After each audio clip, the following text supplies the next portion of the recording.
time. Now we are continuing to learn more about an accidental shooting that occurred last night in Jeanerette. Police say a gun was found by a 15-year-old as he and another male waited in a car when the gun accidentally went off. The other person, a 7-year-old boy, was shot in the head.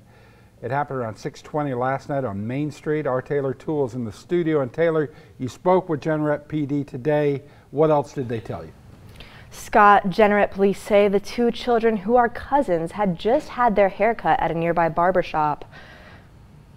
Police Dusty Vallo tells me they were waiting in the car for an older family member to finish getting her hair done. He says that's when the teen found his sister's gun. Vallo says the gun discharged while the 15-year-old was looking at it, shooting the 7-year-old. I don't even know where to begin on how they actually feel right now. I mean, working cases of this nature, I mean, of course, I'm a father of a 14-year-old, and it brings me back to my son. So like I said, I can't imagine at all.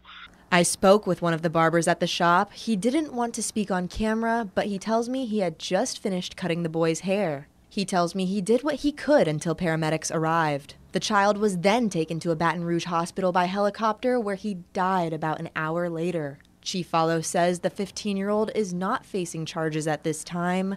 I asked him if the teen's older sister will be charged. Here's what he has to say. She won't. It's really just a really tragic accident.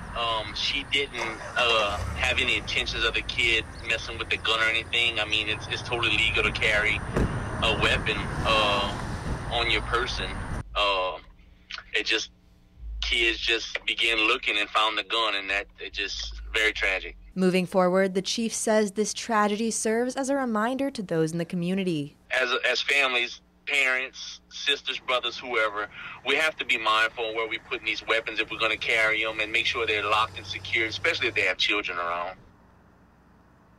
Investigation is still ongoing at this time. Live in studio, Taylor Toole, KATC TV3.